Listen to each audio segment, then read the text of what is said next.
And like Ozymandias, all your works will be naught, pure rubble when we're through with you, Jehovah.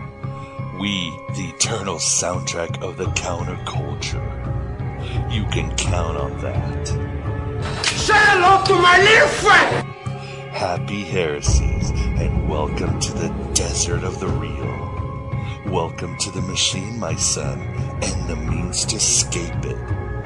Welcome with kindness and love to Aeon Byte Gnostic Radio, broadcast from the virtual Alexandria, that state of mind where East meets West, through the God above God, Dad Kim.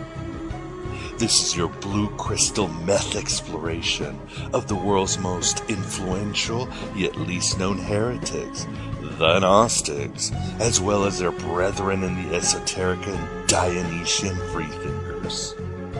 We shy away from scholarly pontification and definitely avoid New Age verbal queefs and farts. You will never find the more wretched hive of scum and villainy.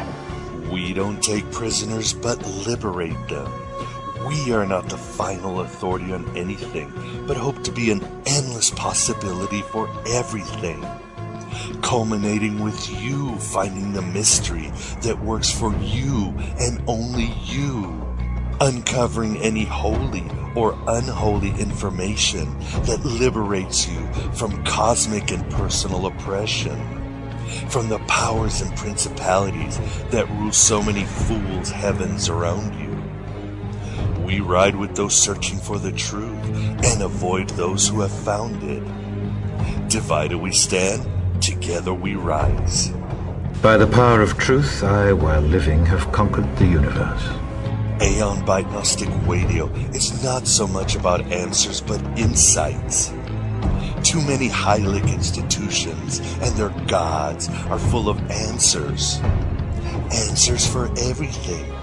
Answers on how to live your life and tell those around you how to live their lives. So many answers.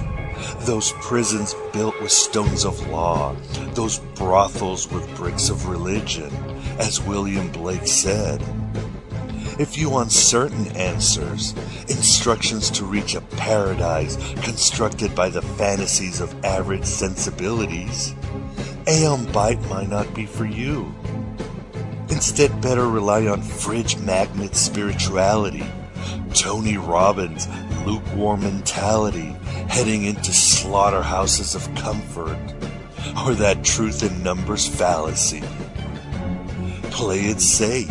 And play right into the hands of Jehovah and his angelic mafia.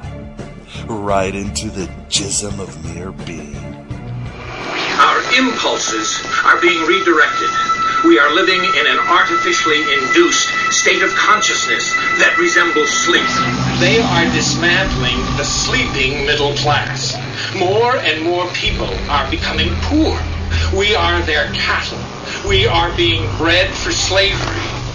I am Abraxas in his mortal incarnation of Miguel Connor, broadcasting from the lawful and frigid dystopia of Chicago, patiently waiting for the beginning of the world. And you are Abraxas too, terrible gods above gods of this world. I am a recovering addict, sci-fi hack, and jack of all offs. At your service and in the service of Sophia, Noria, Mary Magdalene, Hypatia of Alexandria, and all the manifestations of the forgotten divine feminine. You clearly don't solely give our attention to that wickedness in high places called the Archons. Because we would not stop for the Archons, they kindly stopped for us, borrowing from Emily Dickinson. But no more. They have stopped because we are stopping them. I can't think of anyone better to expose these fallen angels or fake gods humanity has been worshipping for thousands of years. You know, those spiritual entities St. Paul alluded to in such places as Ephesians 2 or Colossians 2:15. those rulers and powers and principalities and princes, and the Gnostics further uncovered. Did you ever notice how in the Bible, whenever God needed to punish someone, or make an example, or whenever God needed a killing, he sent an angel? Did you ever wonder what a creature like that must be like? A whole existence spent praising your God, but always with one wing dipped in blood. Would you ever really want to see an angel? I have spoken about the Archons countless times on Aeon Byte Gnostic Radio, as have our many august guests. They are certainly scarier than any demon lord or PMSing spirit, for they are basically ignorant bureaucrats strangling the cosmos with laws and regulations. Or you can also see them as omnipotent union thugs running the mechanistic universe into the ground. These godlike lords of fate kept all true divinity trapped in matter, and often fed on it, as well as the pain and suffering of all sentient beings. As above, so below, said Hermes thrice great, speaking through Apollonius of Tyana. And thus their stench infects their slaves in the establishment. The poor and the underclass are growing. Racial justice and human rights are non-existent.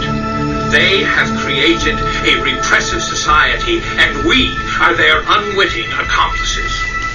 When evil arrives, inevitably, good arises as an opposition in all sentient beings, and light prevails, or at least balances in the end. But with the Archons, it's death by 1,000 frustrations, herded into a slothful nightmare by slowly injected ignorance into the anuses of your sanity.